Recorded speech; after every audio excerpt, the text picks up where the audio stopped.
पुस्तक का नाम इंद्रिय संयम, अध्याय 1, अनाम अध्याय। गायत्री का 11वां अक्षर दे हमको इंद्रियों पर नियंत्रण रखने की शिक्षा देता है।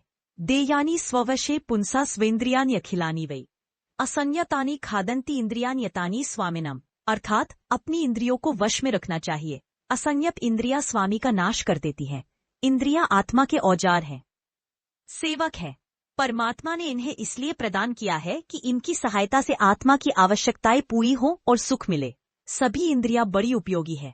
सभी का कार्य जीव को उत्कर्ष और आनंद प्राप्त कराना है।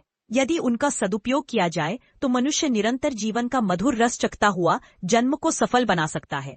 किसी भी इंद्रिया का उपयोग पाप नहीं है। सच तो यह है कि अंतःकरण की विविध क्षुधाओं को, तृषाओं को तृप्त करने का इंद्रिया है एक उत्तम माध्यम है। जैसे पेट की भूख प्यास को न बुझाने से शरीर का स्वास्थ्य और संतुलन बिगड़ जाता है, वैसे ही सूक्ष्म शरीर की ज्ञानेंद्रियों की क्षुधा उचित रीति से तृप्त नहीं की जाती तो आंतरिक क्षेत्र का संतुलन बिगड़ जाता है और अनेक प्रकार की मानसिक गड़बड़ी पैदा होने लगती है। इंद्रिया भोगों की बहुधा निंदा की जाती है। उसका वास्तविक तात्पर्य यह है कि अनियंत्रित इंद्रियां स्वाभाविक एवं आवश्यक मर्यादा का उल्लंघन करके इतनी स्वेच्छाचारी एवं चटोरी हो जाती है कि वे स्वास्थ्य और धर्म के लिए संकट उत्पन्न कर देती है।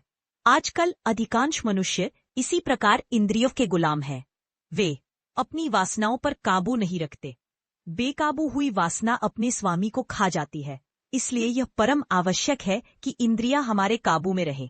वे अपनी मनमानी करके चाहे जब चाहे जिधर न घसीट सकें, बल्कि जब हम स्वयं आवश्यकता अनुभव करें, जब हमारा विवेक निर्णय करे, तब उचित आंतरिक भूख को बुझाने के लिए उनका उपयोग करें। यही इंद्रिय निग्रह है। निग्रहित इंद्रियों से बढ़कर मनुष्य का सच्चा मित्र तथा अनियंत्रित इंद्रियों से बढ़कर शत्रु और कोई नहीं है।